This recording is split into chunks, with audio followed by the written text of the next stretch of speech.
Hallo Freunde. Der Hässliche war ein Kätzchen, das keinem anderen ähnelte.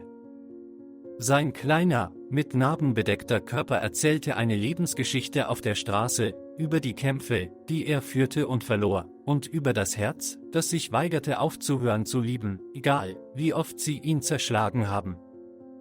Mit einem fehlenden Auge, einem zerrissenen Ohr und das verstümmelte Bein, das jeden Schritt zu einem Kampf führte, war Hässlich nicht jemand, den irgendjemand schön nennen würde.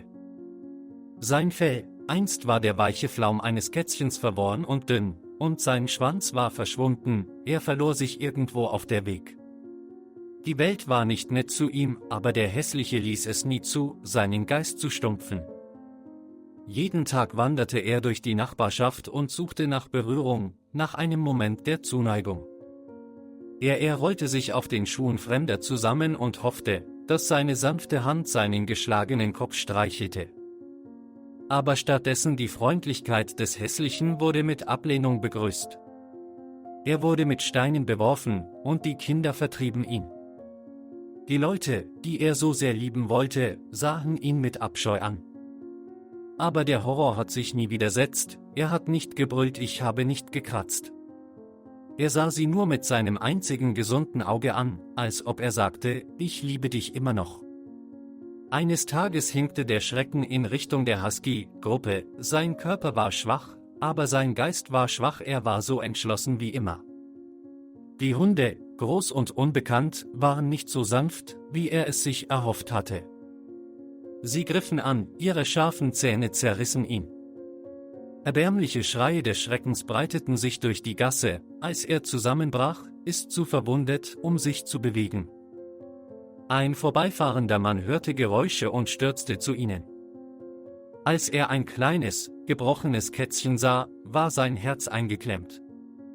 Er nahm den Schrecken auf und drückte ihn an sich. Der Körper des Kätzchens war zerbrochen, blutig, schwach und mit Geschwüren bedeckt, aber selbst dann der Schrecken schnurrte leise.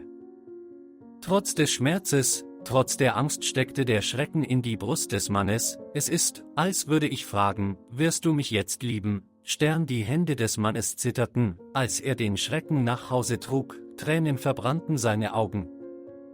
Es fühlte sich an, als würde das Leben eines Kätzchens wegrutschen, aber der Schrecken hat nicht gedämpft und sich nicht zurückgezogen.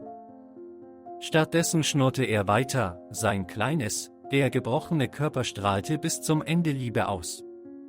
Als sie das Haus des Mannes erreichten, der Schrecken ist bereits verschwunden.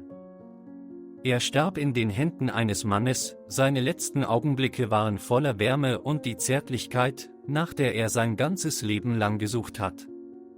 Während der Mann still saß und hielt der leblose Körper eines Kätzchens, das nichts als Grausamkeit kannte, konnte er nicht zurückhalten Tränen. Der Horror wurde von allen abgelehnt, wegen der Art, wie er aussah, verworfen, aber er hat nie aufgehört zu lieben.